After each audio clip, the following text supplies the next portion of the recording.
Hey guys, Kyle here, 9.9 Comics with Chris and Kyle. Chris with 9.9 Comics with Chris and Kyle. And Jake Estrada. With Jake Estrada of Jake Estrada. So, Jake is a local creator in the Brevard area. He's been around for a long time. I remember first time I heard about him was on a commercial for a convention years ago, many years ago, and so he creates his own comics. He writes and he does the art for them. He also has his own magazine that he does, and we'll talk about that. But I think Chris can start us off with the first question today. So what age did you decide that you were going to create comics, and why did you decide to go down that career path? I talking about decades ago, well, like about 34 years ago. I was a little boy. My dad brought one of the first comics. It was like Punisher: Circle of Blood. Mm. He was a roofer. Wholesome. Yeah, it was a great book. I had the guy with the skull on his chest, and I fell in love. You know, I opened it up, I read that book, and I was like, wow, this is what I want to do. I remember telling my parents that I want to collect comics, but on top of that, I want to draw comic books. And they were like, you're crazy. You're not going to make nothing out of that. Well, you get a real job. Be like a roofer like your father. My mom told me that, and I was like, I was only 6 years old, and I'm like, you don't know what you're talking about, Mom. And she backslapped. What are you talking about? I love my mom, so. She was just trying to do what was best for you. Yeah. It's always good to curb expectations. Yeah. Sometimes. Right. Yeah, really. But comics were, you know, that became my life. You know, I would mow lawns, and I would pick trash for aluminum cans. Mm-hmm. These used to have these little dump sites where you can get cans, and then you just put them in there, and they'll give you money. And I used to do that. They get dollars, but you know, comics were like 75 cents to $1 then. Right. So I was like, oh, right. You know, I got $10. That was 10 comics. Mm-hmm. You know, I was buying classic X-Men. You know, Chris Claremont days with Jim Lee working on it, and the old Uncanny X-Men with Mark Silvestri, and you know, it was a good time then. Yeah. Right. Marvel's heyday. Yeah, I always remember going to the comic shop like on a Friday, and just buying a bunch of comics, read all weekend, then do some more work around the place, and just go buy more comics. See, that's how long ago. He'd go to the comic book shop on a Friday. Yes, yes. So, now I talked about you create your own comics. Yes. Now, what are the names of those comics, and what brought you to create them? What gave you the ideas? Okay, well, you know, one of the very first comics I created was an underground comic. Originally, was Bocas. Bocas. Yeah, which was a black and white comic. It was done actually in Ashkin about 20 years ago. See, he had the idea before Walking Dead. Yeah. Robert Kirkman stole the idea. No. It's been around. I think we're going to stick with that. But we can say that, but in reality, there was a lot of black and white comics back in those days too. Right. You know, and I just made my own. I went to Kinko's as a kid. You know, I went from collecting comics to start saving that money to start printing comics around 20 years old, and I would just start printing them up at Kinko's at the time, which now I think it's called FedEx Store or whatever. Yeah. It's FedEx Kinko's. They still call it Kinko's. Yeah, I just call it Kinko's Store. Yeah. And I started printing them right through there, and I would just go to mini cons they used to have out in Philly and New Jersey, and there were like 4 or 5 people there, and people come into the shop and just looking through the stuff and buying it that way. And I remember people going through their first book and like, are you crazy? What's going through your mind? You know, I was kind of an angry youth. Yeah, we all can. We can all agree. I mean, I would say it's a better vent than a lot of things. Is putting it into art and putting it that way. Exactly, I become a serial killer. You know, that would have been another hobby of mine if I wanted to. Tide Pods for dinner. Yeah, Tide Pods and sniffing. You know what else? So the magazine company you started, Space Coast Comics. Hold on. Bocas is only the first comic that he created. There are still more. Yeah, I created Bocas, and Bocas ran for about 6 issues, the first run of it. And I stopped printing it right around issue 6 because my father had died. Because my father was a large inspiration for the character himself.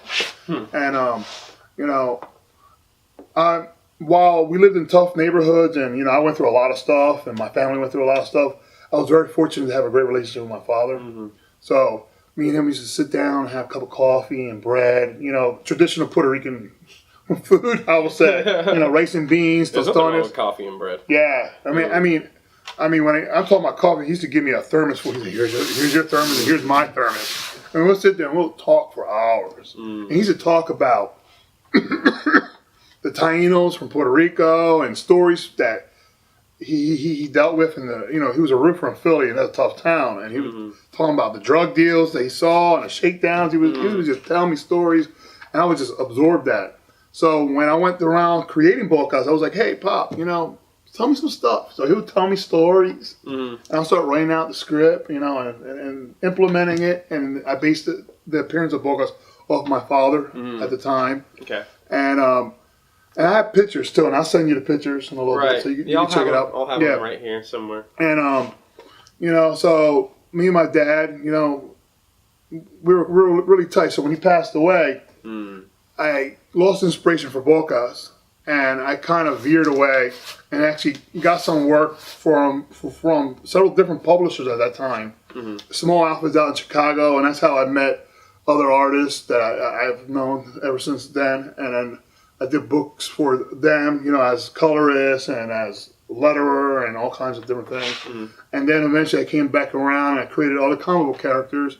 And I also did, autobiography comic books about legendary heroes like Pedro Albizu Campos. I did one about a Puerto Rican liberator fighter. Okay. And I wanted to show that perspective. But I think that guy's story was phenomenal. And that was one of the reasons why I did his story, was to show, this great guy, he was a great hero to a lot of people at his time. And to this day, when you read the story, this guy was a very poor guy in the 1920s in Puerto Rico.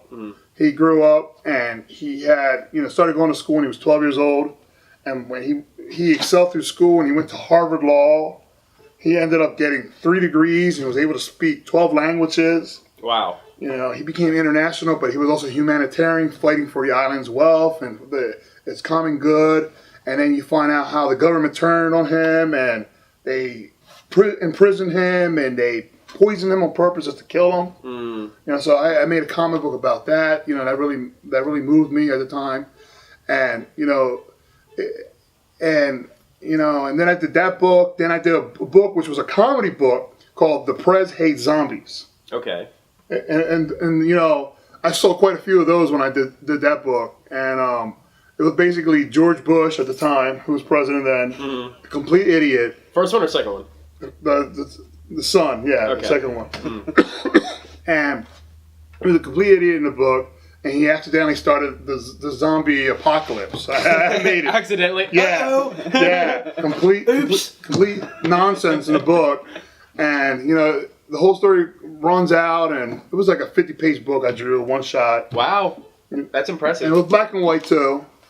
And I had a great time selling that. I would go to conventions, and I sold that from Philly down to Miami. I would go to conventions up and down on the East Coast at the time.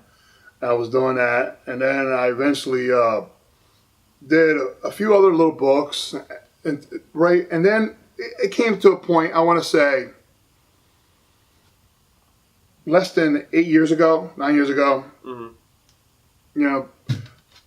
there was the downturn in the economy, right? And things slowed down, and 2008 crash. Yeah, and nothing was selling. Right. So at that point, I'm like, well, I better go get another job for a while, right? And I worked as bouncer, and I worked as different things. I went back up to Philly with my brother. We did little things around there, and people were like, oh, Jake's a nice guy, opposed to my brother. Because you meet my brother, if you ever meet him one day, he looks a lot like me, but he has tattoos and machismo. And yeah, they always refer to him as the mean Estrada and the nice Estrada, but we both will beat you up, Right. The only thing is he enjoyed it, Opposed to me, I'm like, oh, I don't want, leave the guy alone. Yeah, right. But, so I slowed down on creating comics right around then. But then the itch started to come back. Right. That's one thing about it. It does. It comes back. As it does. So what really got me moving was the human virus was this book right here. I drew this book in the span of probably 30 days.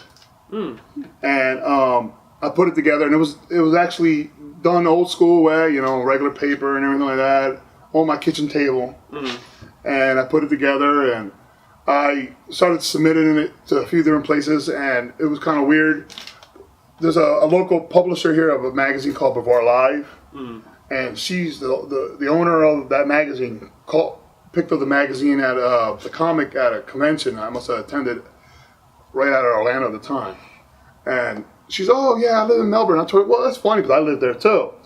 You know, the next thing I know, she calls me up and she asks us for an interview, and she read the book, and she said, I normally don't do, you know, articles about comic books. People submit them to me time to time, and I'm really not that interested. But I liked your comic a lot because, you know, it touched on themes, and the art style kind of reminded her of some other artists she knew. So we got talking, and, you know, she told me, keep up the great work. And she liked my work. I showed her my portfolio. I had a portfolio of all my artwork at the time. And she said, keep up the great work. And then she wrote up a great article. And that article actually made me like, you know, I'm going to make more comics. I have to get back into it full time. So I quit my other jobs, and I'm like, I'm going to start doing, you know, just art. And then that's when I created Screw Phillips. Not that edition there, but it was another edition of it that I had, which is even different than, that story's even different than that one. It's actually kind of quasi continuation from that issue. But I did another one, and I just put it together, and that was okay. I ended up getting picked up from Philadelphia Comic Con and actually printed the editions from there. Okay. Yeah, and then I also did an edition of Bocas, which they also printed that for me too, the con out in Philly. That's awesome. Yeah.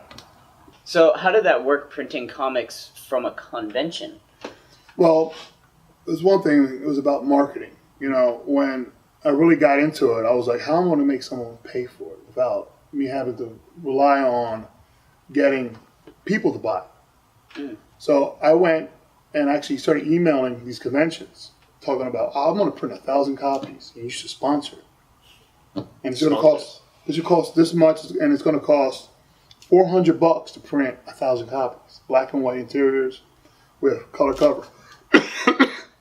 And the con got back with me and was like, really? I'm like, yeah, you know, here's a book. And I said, in fact, I'll give it away at the convention. I'll put a price tag on it. I'll give it away. All I ask is you put me in your program, tell them to stop by my table, and I'll sign it and give it to them. And that's what they pretty much did. They paid for the print run plus for me to fly down, and I was just signing away, giving away books. That's awesome. Yeah. Nice. Just giving it away. That's great. That's great. Right. So Networking. Networking is key. And any business, I always say, all businesses, you should always network. Right. You know, treat everyone you meet with respect. Exactly. Remember their name. In fact, try to say their name when you meet them twice. It's a trick, but rapport. Google rapport. That is a key to life. But anyway, continuing. I believe you have another question to ask. Yeah. So how did you really get into creating Space Coast Comics, and why did you go that route? Well, part of it was because of my family. You know, my family to me is real important. At the time, I had my oldest son Patrick and Marissa, and my wife was staying home, and my son, you know, he's getting older and he starts going out, and you know, she would tell me, oh, he was out all night till like 11 o'clock, 12 o'clock, hanging with some guy in the corner. And that really bothered me, you know. A corner? Yeah, that bothered me. Yeah. I'm like, there's nothing ever good comes from that. Yeah, no. Nothing good comes from hanging out on the corner. No, never. So I decided I wasn't going to go that route no more, doing conventions all around the country. But if I was going to do a convention, I was going to do it here locally too. And I was going to do something that would be given back to the community. And that's how Space Coast Comics was born. Out of necessity, you know, for a family and being home and giving back to my community. Right. It's a good tool for us locals to see what other local people are trying, the awesome stuff they've created, whether it be cosplay, whether it be a video that they're making, whether it be a comic that they're creating. It's for creators and artists of all colors and creeds. Yes, exactly. And it gives you a lowdown of shops potentially in your area that maybe you didn't know about, because one thing you're not going to see on television a lot of the time is advertisements for your local comic book. No, you never see that. So a lot of the interest into comic book stores is word of mouth. Yeah. And marketing and networking. Yes, exactly. That's the key to success. Marketing and networking and being out there and being nice always. Because there's some people that are not too nice. And eventually they sink, like the Love Boat, I always say, or the Titanic. We were just talking about the Titanic. Yeah. I was like, I think Jack didn't exist. I think she made him up. That is one of the He could have fit on the door. But so how did you get? Speaking of conventions, was the Philadelphia Comic Con the first convention you ever went to, or is that how you per se cut your teeth in the convention world? No, that wasn't the first convention. Okay, so- I actually had done a bunch of conventions up in Berlin, New Jersey, and Runnymede, and What was it like at your first convention? Was it? The very first convention was a convention. To this day, is almost one of the world's largest conventions. Was New York City Comic Con. At the time, it was like just this one day thing. Right, and now it's and that's where I met a lot of people. A lot of people that to this day I associate myself with, and some people I probably shouldn't be talking to all the time, but I still talk to. We're networking. There. Yeah, all part of networking. And I was there. I was green. I ran into a lot of pros, and a lot of guys that you grew up loving, and then you meet them in person and they're total weirdos, and you're like, whoa, and that's where I shut my mind down and remember there's just people, everybody has different personalities, and I might still love their work, I just don't like them personally, Right. And that's how pretty much I started to deal with that. And my wife at the time in the beginning, she used to come before the kids and all that stuff. And then, the kids came along, she had to stay home. And it became, it was weird though. I'll tell you, it was really surreal because, you go there as a fan. And before long, you're not no longer a fan, but you're some kind of creator, even though you might be creating some weird independent book that, no one's even heard of. But there you are, you're behind the table and you're watching all these people walk by.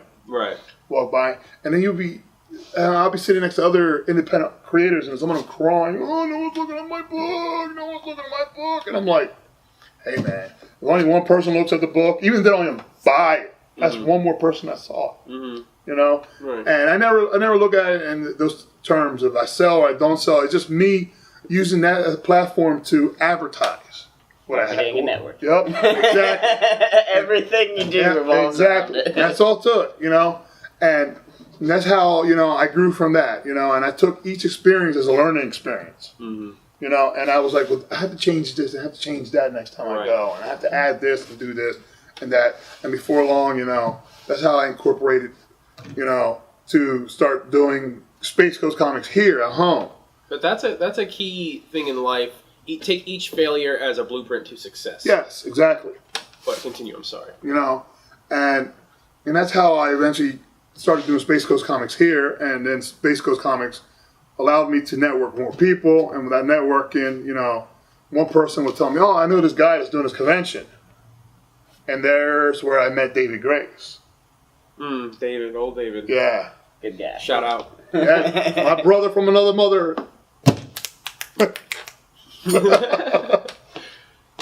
And I met David, and he started telling me his ideas for Comic-Con and this and that, and I just looked at him and I'm like, look, dude, I know we just met, but let's do it. David is an idea man. The only thing I can say about that man, he's an idea man. He's always got a crazy idea. Yeah. And it's always a brilliant idea. Yes. Especially his newest one with the Yes. Sanity Rooms. Yes. Oh, that's so great. Yeah, it was fun.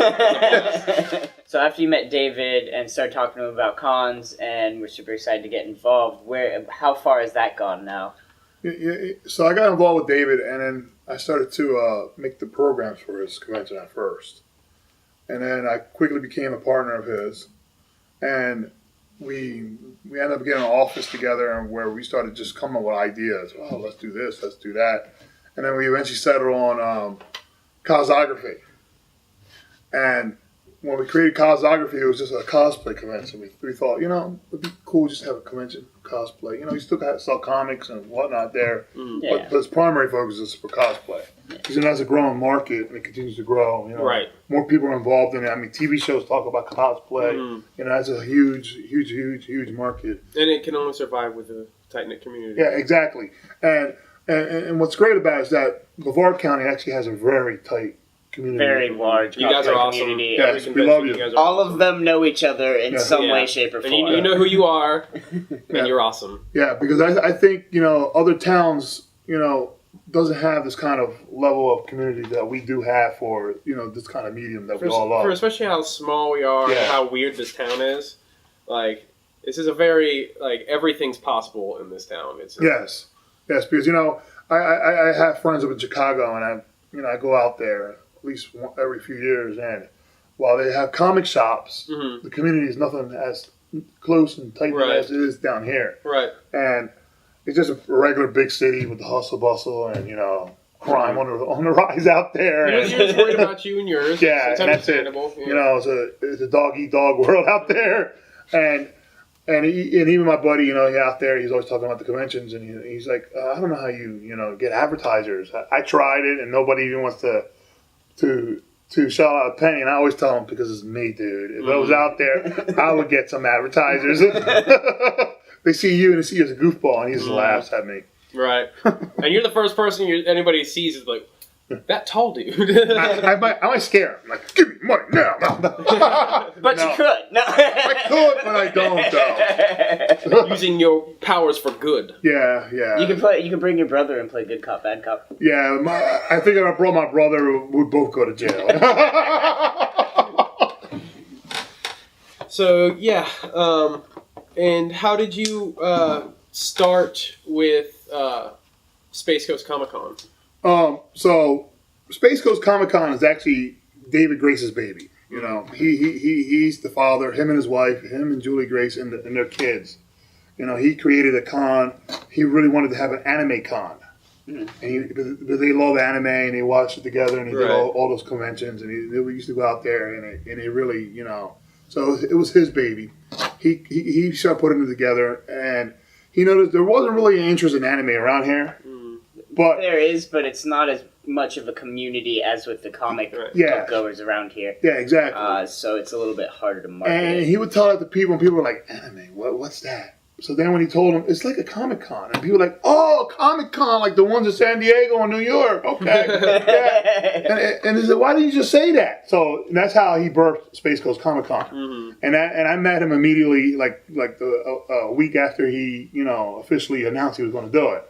And that's how I did his program with him. And then, you know, after we did the first one together, and I did a lot heavy promotion for him, and I was out there pushing it, and you know, we got really close with each other. You know, like I said, he's like a brother.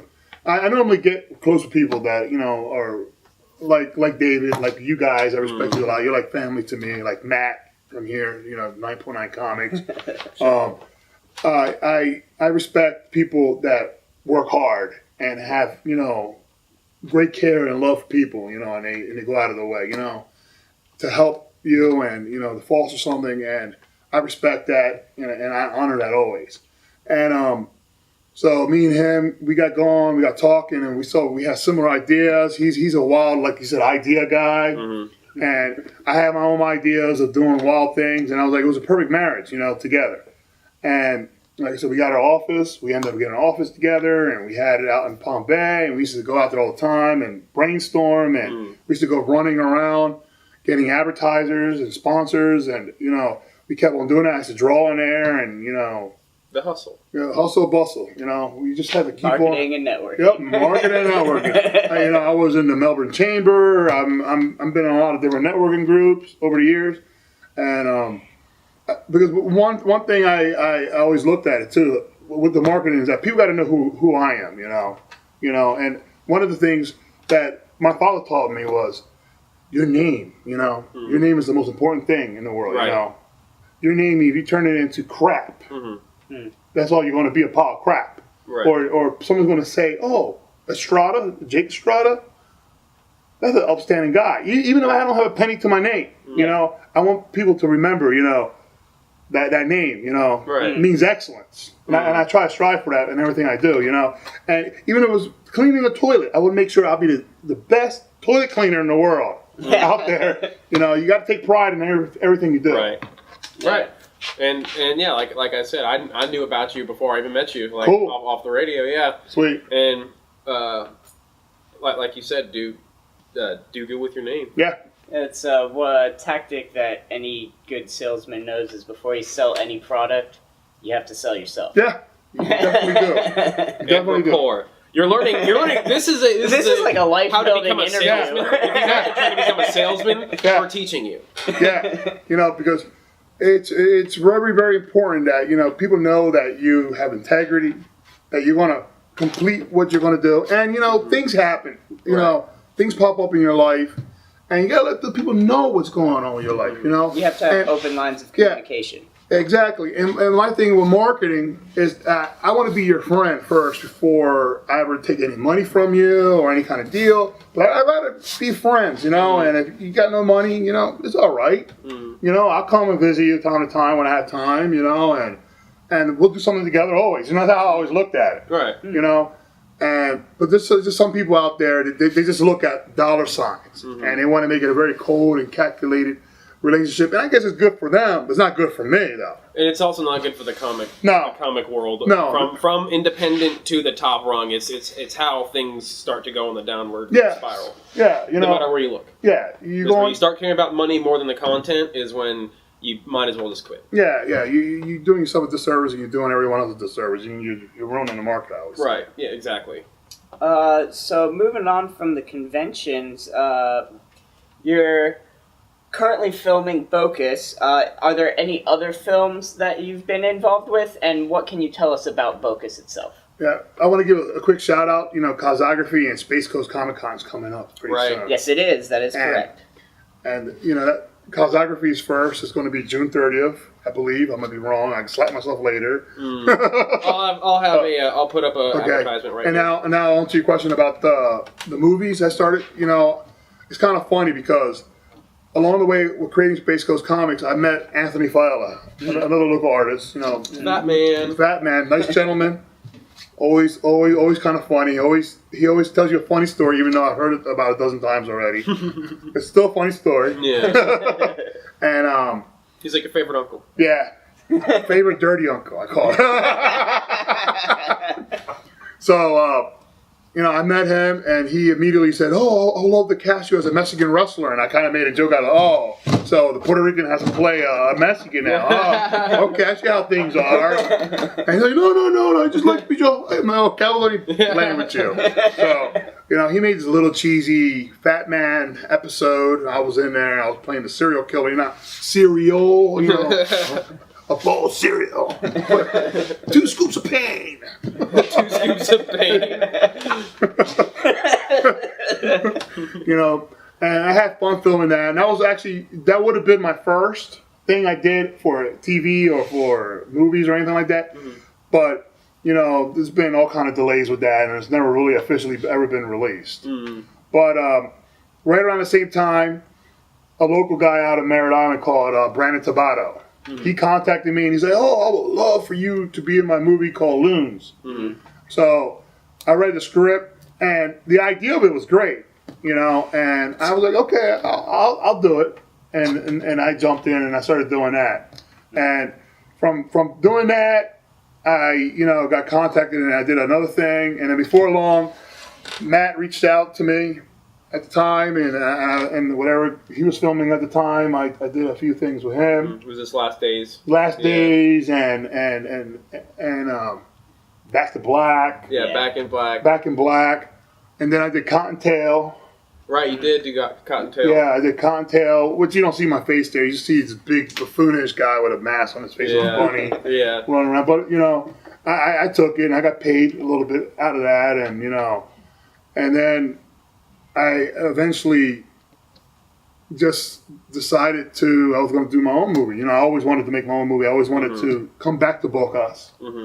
Which, you know, I had been drawn Bocas here and there. He popped up in Space Coast Comics. Right. He also had been popping up for years on Facebook strips that I would do around Christmas, which was him killing Santa and stuff like that. Yeah, became kind of a parody character, you know, over the years. And just funny little strips. But I figured, you know, it was time to do a movie, and I met Chuck Fresh, a local voice talent, great guy. He's like a 200 different voices or something like that, maybe even more, 1,000, I don't know. But I mean, he makes all kinds of different voices, and he's done film as well with his voice. He's a great guy. Awesome dude. And I talked with him, and he's like, "Why don't you do Bocas, man?" And I was like, I've always wanted to make a movie out of that, so I started writing the script out, and that's what led me down the path of coming back, revisiting classic storylines and old ideas, and I've been trying to get the community, and the community's been coming out slowly, getting involved with it, and it's been great. You guys gotten involved with it? Yeah, we put our work in the past few weeks. It's a lot of fun. It's a lot of work, though. If anybody ever tells you acting and doing that kind of stuff is easy, they're not necessarily wrong, but they are definitely lying to you, because some of the things that you have to do are not ever going to be fun. No. But it's always going to be worth it. Yes. Right. Yeah, the end result is what you're waiting for, and always the light at the end of the tunnel. You always have to be looking towards the goal. Yeah. You can't live too much in the moment all the time. That's just drive yourself crazy. Oh yeah, definitely. Especially when you're filming, because the first rule of filming is hurry up and wait. How many people we had out there just sitting for at least an hour and a half while we got the car because you're waiting on your scene to get to your scene, and you're just twiddling your thumbs, hanging out. Okay, so with Bocas, can you give us a little bit of what the movie is going to be about, storyline-wise, without giving too many spoilers? Bocas is a fallen angel, and he's a vigilante. He's a force of nature, sort of like how I've been telling a lot of people. It's like Death Wish meets Mad Max meets Quentin Tarantino. It's a fun That's combination. a good mix. I see it, yeah. Yeah. It's definitely it. Yeah. Okay. All the crazy little things we're throwing in there. There's a lot of... It reminds me of all of the best parts of my favorite, low-budget B movies from, the 80s. All of just the best scenes.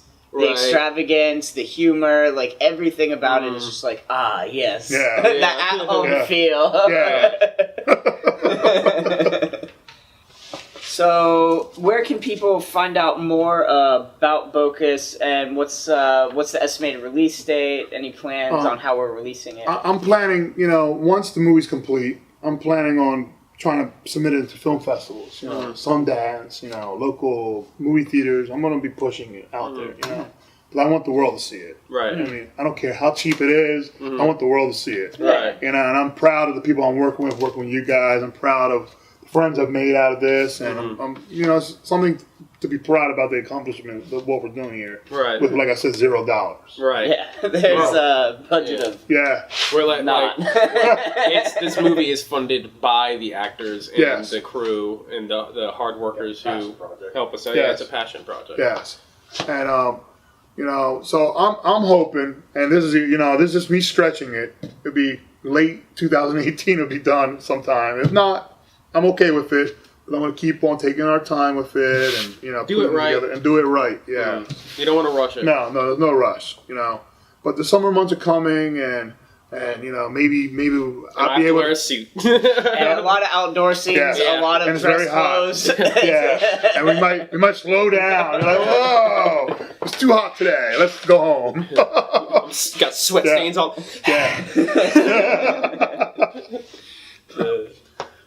So, you're going to try to get it into a film festival, you said? Yes. Yeah, I'm gonna get into film festivals, or I'm gonna try to, because for film festivals you got to submit to film festivals, and then it's got to get accepted. Yeah, after it runs through. Yeah, but I'm gonna submit it to a lot of them. I'm not going to submit it to just one, and then go. It's like getting into college. You can't just bank it all on one. You got to do all of them. We're gonna submit to them, and we're gonna run around and have fun. We are in need of extras, so please visit the Bocas Facebook page. Yes. Just go to Facebook and type in Bocas. You might get some weird pages about mouths. But don't mind that. It's I believe it's Jake Estrada with a shotgun. Yes. Yes. Yeah, there's that, or you could go to bocasmovie.com. It's BOCAS movie.com, and it'll lead you directly to the Facebook page as well. I'll shoot you right there. And we have event tabs. We have one coming up this weekend on Sunday. You guys are free to come out if you want to. And then we have the big one, which is the Walk of the Dead, where we're going to have a choreographer. We're going to have a little spoof Michael Jackson type thing along with, you know, more dancing, and then a big thing, you know, besides giving you all kind of spoilers for that plot's there. And then that right there is actually sponsored by Jersey Mike Subs. Oh, yes. I forgot about that. It is sponsored by Jersey Mike's. Yeah. That part of the event. So. It's delicious.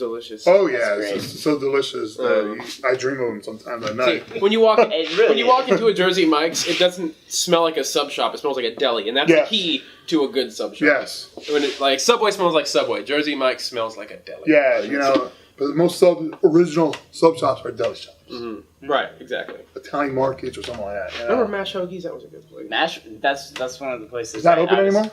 It's turned into doubles, but that's very specific. Well, there was the one on Malabar. I don't know if it's still there anymore though. So aside from sandwiches, what can we expect in the future from Jake Estrada? Well, I'm working hard. You know, the past year, late in 2017, you know, I lost a young child, and it kind of slowed me down creating comics. You know. I'm still gathering, you know, myself with that. It's a process. Yeah, and the movie's helping some, you know, allowing me to still be creative, but also I've been working towards the anniversary issue of Space Coast Comics. It's going to be the 4th year of me doing it. Space Coast Comics is not dead. As long as I'm alive, that's going to continue going. You know, in some form or another, I'm going to keep on pushing it out. And I'm planning a nice anniversary issue, maybe in late June or early July. But that'll be the 4th year.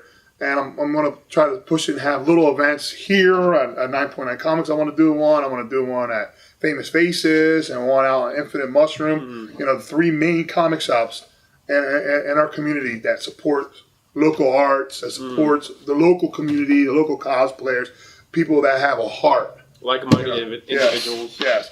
Because I have great relationships with those 3 shops. Those guys, you know. They came out to my birthday, you know, my 40th birthday. That's right, I'm 40 years old, guys. I'm getting old. Look at the gray hairs. What? I would say 18. Nah. I don't look 26. like 18. I was looking at pictures the other day of me being 18. I'm like, whoa, who was this boy? Who's this handsome man? So, we're gonna have Space Coast Comics. Anniversary issue. That's right. And one of the stops eventually is going to be right here at 9.9 Comics. We're going to have it here. We're going to have a little signing. We're going to, you know, make a little party out of it, I call it. We're all going to hang out. And if only 10 people come, I don't care. Because I always have a party by myself, too. I have to. Those sometimes can be the best ones. Those are the best ones, you know. But those are, if you have a small crowd that comes, you know, those are the people that matter the most and they care for you the most, you know? Right. And, you know, and like I always said, you never know. You might get someone new that walks in the door for the first time and becomes a new fan. And because the group is so tight-knit, you're in the right room at the right time. Exactly. And they will become one of us. We will consume you into One of us. One of us. Yes. And once again, we do have Space Coast Comic-Con and Cosography coming up as future events. Is there any other plans besides those in the future? I'm going to be at the Small Business Expo out at the Melbourne Mall around June 8th or 9th. There's vendor space available for that too. They're going to have a little section, like a Comic-Con inside the mall. Nice. Okay. And they contacted me that I want to be a part of it. I'm like, sure, you know, the mall. They get like thousands of people. Right, that's the best place. You know, and 9.9 Comics can look into it too. They can go to it. Famous Faces is open to anyone, you know. So I jumped at the chance for that. And I'm like, yeah, you know, I'll be there because I don't go to the mall, but I know there's a whole generation of kids that go to the mall. Right. Yeah. You know? It's one of the staples of this town, like coming to age, is hanging out at the mall. You know? And then you're also getting people that are visiting in the area, right? That have never lived in Melbourne are coming for the first time. But I remember going into that mall, I want to say, almost 30 years ago, when I used to have a great uncle that lived here, and I used to go into that mall. So how can people contact you for any future projects? Where can people buy comics? and find information about what's new in the life of Jake Estrada and keep up to date with what's the going first place people can find out about me is Facebook. You know, social media, LinkedIn, Twitter, Instagram. You know, anywhere. I'm all over Facebook. The next place is one of the local comic shops. I might be around there. If you do, you know, you can find books that I've done on Amazon. I have books on Amazon. I have my own website that has books.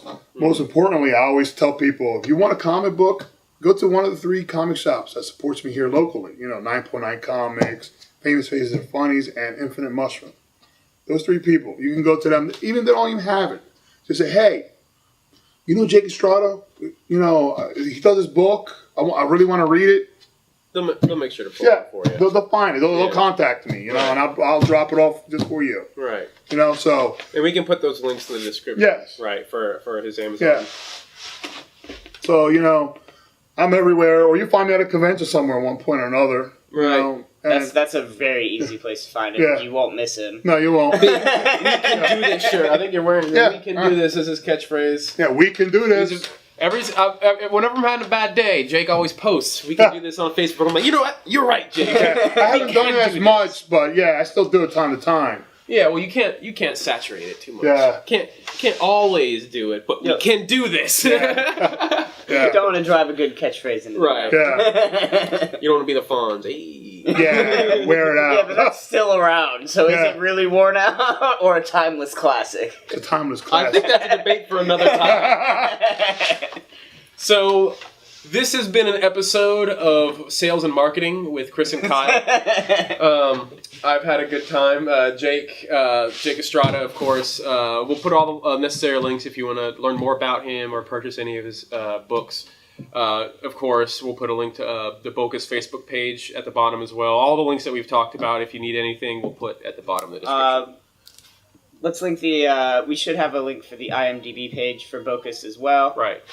In the description, just so you can see everything that's going on with the film, and you're not going to miss any of the updates. Yeah, Right. we have constant updates on the pages, so.